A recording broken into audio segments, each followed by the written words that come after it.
live. What's up, everybody? This is our bonus footage. We haven't started the actual show yet, Steve. But it's kind of started. People are able to. It's like the Dick Van Dyke Show. It's like a physical challenge for me to get back in the chair.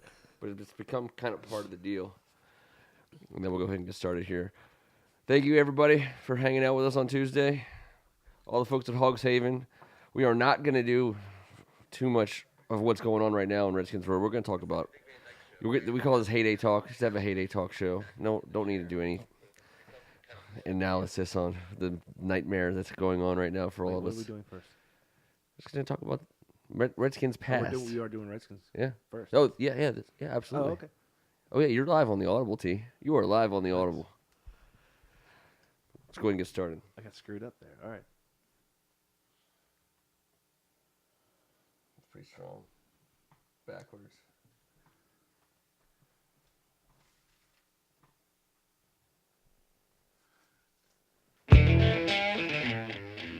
Let's come out loud. Yeah, coming in hot.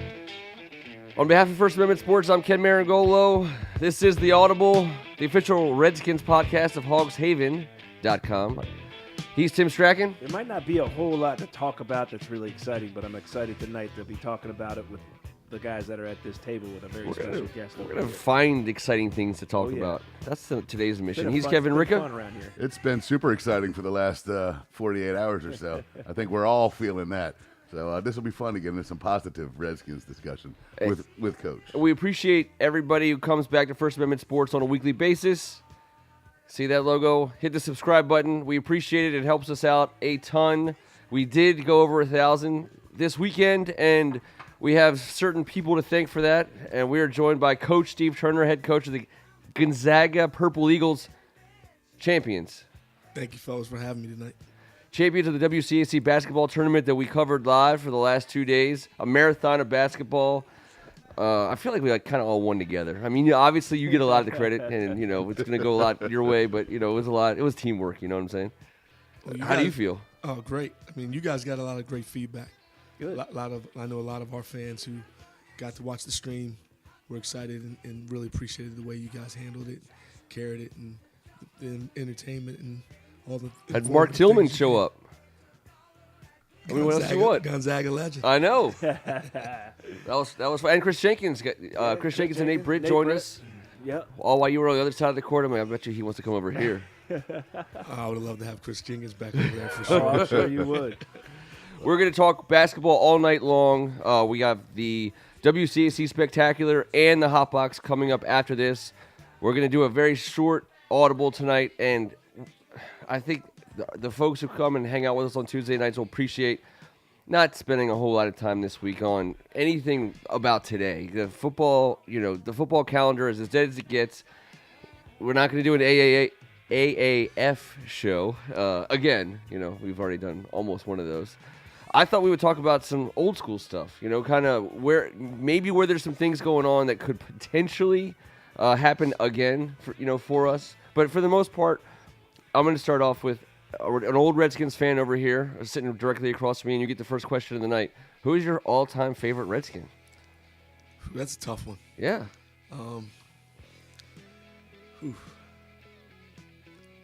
Daryl Green. Daryl Green. Yeah, okay, I was going to say who are you choosing between, but he's right there.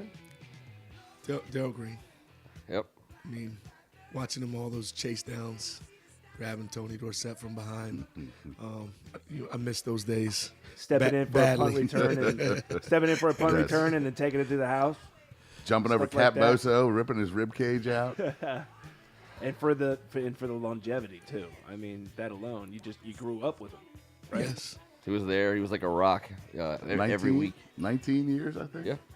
I like the personal convoy he provided for Dan Wilkinson on a fumble recovery in a meaningless Chicago game, probably in like 2001 or 2000, something like that. And I think he wanted Big Daddy to hand it to him and be like, "Hey, why don't you just let me?" Oh no, take big it? fellas don't do that. And he held on to it. So not when they have an opportunity. Daryl ran with him, and it looked like it was like a father-son, running up the field. It was a beautiful moment for Daryl and I for don't Big think Daddy. Daryl had to run real hard at that particular moment. No. T, same question. Oh, it's Rigo. And I'm Rigo. I think we're all. Were we not all Rigo? I'm a three-way. I'm a Trico Player of the Year. Oh, WCAC. no. Hey, man. WCAC you did know, that already. It's so hard. It's so hard when you're a youth. trend. When you were so blessed. I was so blessed. We all were. Our age group, all of us. We got to see all the greatest. Look, Rigo, Darryl Green, and Art Monk, man. You just knew on third down we were getting the first down. Art Monk, Very true. I always think, when I think of Art Monk, it's equivalent of like a Cal Ripken, too. You know, a guy that always showed up, was always reliable. You know, he was that kind of guy. Just in terms of, though, the greatest moment in Redskins history, at least in my lifetime, and I would say probably in the history of the franchise, is Rigo. I just think that's what gives him that. Well, 4th and 1 in Super Bowl will do it for you. Yeah, but off the field, you know, Art Monk and Darryl Green were just such class acts and amazing people for the community. And So is Rigo, depending on who you ask. Rigo just getting loose. I mean, his off-the-field antics kind of, you know, if they had social media back in that era, I don't know if we'd be talking about John Riggins. No, he'd probably be in jail. We would, but it would be for all the wrong things. Yeah. Oh, yeah. Or Jack Ken Cook, for that matter. We got to remember that one. I'm trying to think. So we all kind of went with like the big ones, the big ones. But let's talk about games, and let's talk about meaningful games, because I love the meaningless games. I've sat and watched them all at FedEx, and they were incredibly meaningless. But the Redskins have played in meaningful games. You have to go back a little ways, which we all can do. And let's throw out the '83 NFC Championship, because I think that would be like number one. I just wrote down. Yeah. I mean, that's too easy. Well, anyone can go. Greatest. I mean, including Super Bowls. You can name a Super Bowl. Well, then it's easy. Doug Williams. That was the sickest. The second quarter we all know about, but the fact that he was in a dentist chair 24 hours before kickoff with a massive situation infection in his cheekbone and jaw, and there was no chance he was going to play. Then it looked like he tore his knee in 75 places when he dropped the ball, and there was no chance we were going to win. Then we had 35 points in one quarter. I mean, as a little kid, I was like crying tears of joy. That was to me. That was the greatest football game I've ever witnessed. Fellas, it's going to always be like that. The roller coaster of emotion, too. The fact that you were so amped up as a kid to watch this thing happen, and then how it started out. And 10-0. No one's ever come back from 10-0. John Madden told us. We're about to be a meme before memes even existed, and then all of a sudden, bam! It was like it was just glorious to keep watching Timmy Smith and all those guys just break every record there is. It was one right after the other. Doug dropping dimes to Ricky Sanders and Gary Clark. I mean, a touch of class. I had that T-shirt. I wore it every day. My mom was like, "I gotta wash it." Remember that the big cartoon head with the Washington Monument in the background? A touch of class. Class. Man, love that guy. What gold? Was yours gold? Mine was white. White. Okay, I think I had a gold one. What do you got? I mean, I got to support them on that one. Yeah. Okay.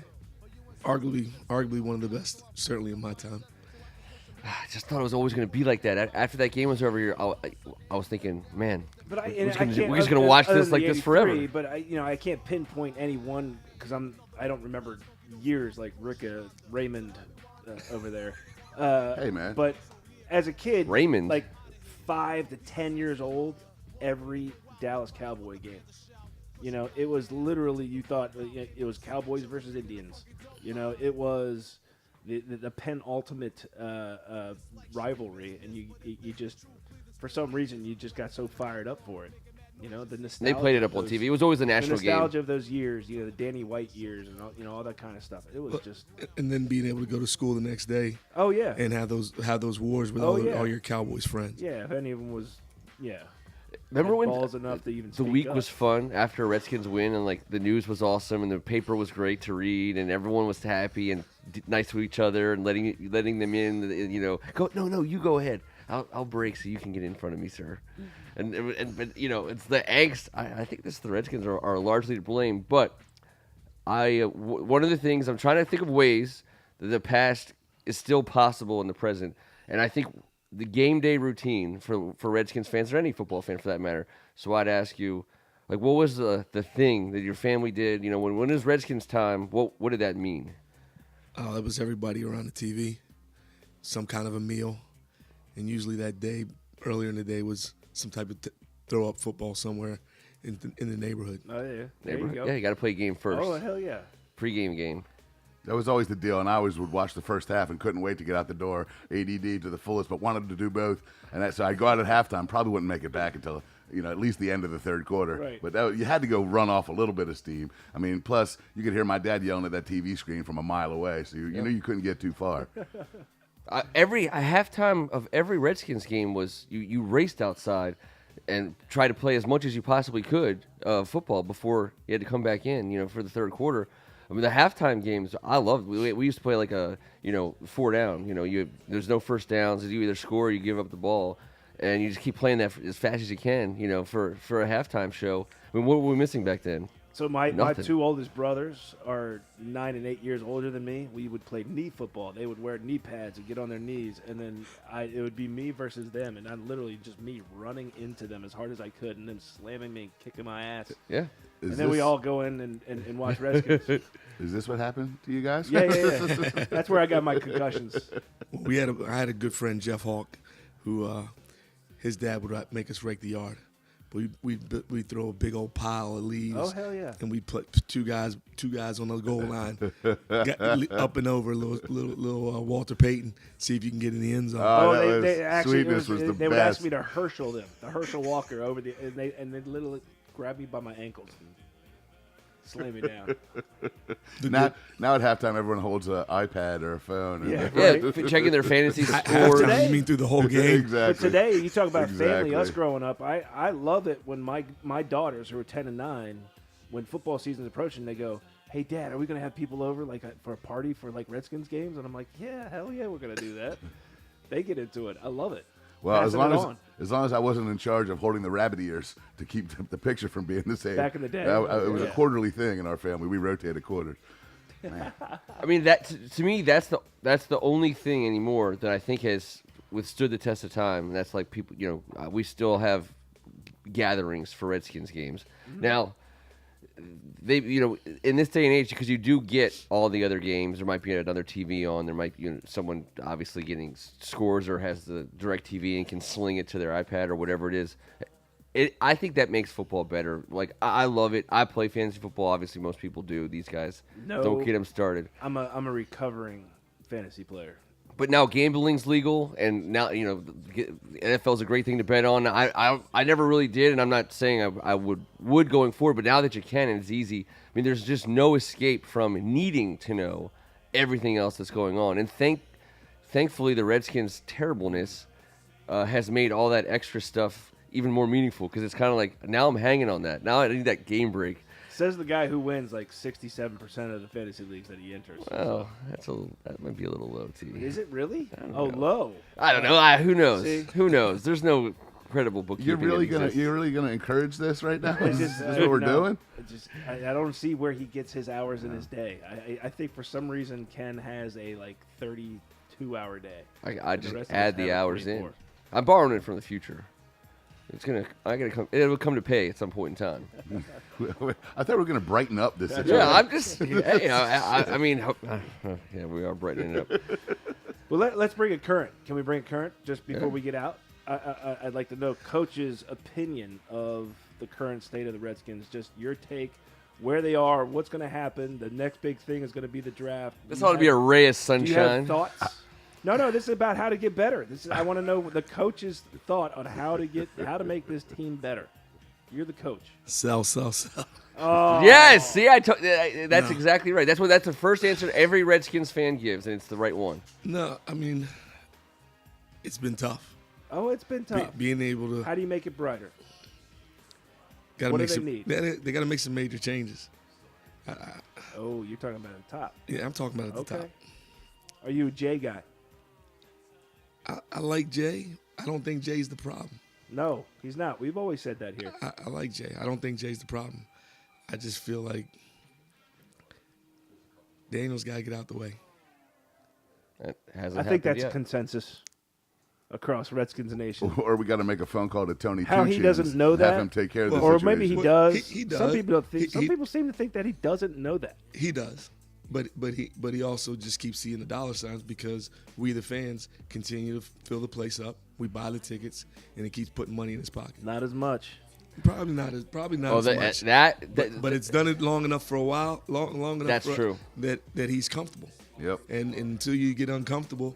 All right. Well, being comfortable. Well, they get $250 million check every year, no matter what, for TV. The $250 NFL million. should do like some sort of thing where the fans can petition to get rid of the owner. I think that would be great. But that, and let's get back. We can't do anything about it. To DC. But let's talk about the players though. Let's talk about the product on the field. What do you think they need? The draft is coming up. Do you go quarterback? Have you thought about any of this stuff? What is it from a coach's standpoint? This Redskins. I'm not gonna lie. I haven't thought about it. It's good for you. Being so focused into my own season. You've been a little busy here recently, I think. But we definitely got to get a quarterback. I still feel like we need to patch some holes on the lines because of all the injuries. And we need a playmaker.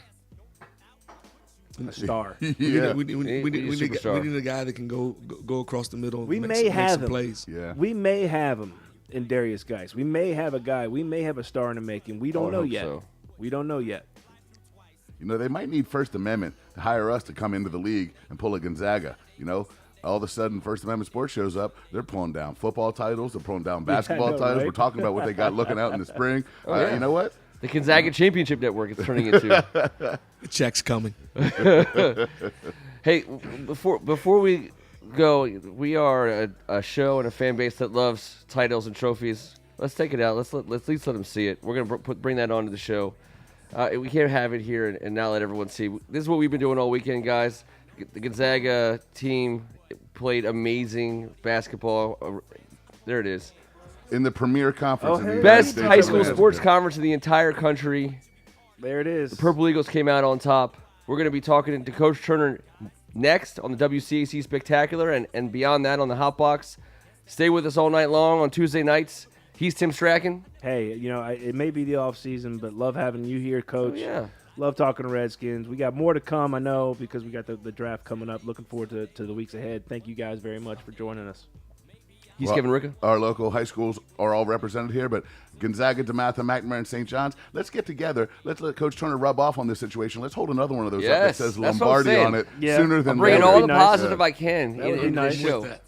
He is Coach Steve Turner, pride of Gonzaga. Thank you guys for having me. Pride of Blair and Gonzaga. And definitely pride of Blair, but certainly right now, pride of Gonzaga. Absolutely.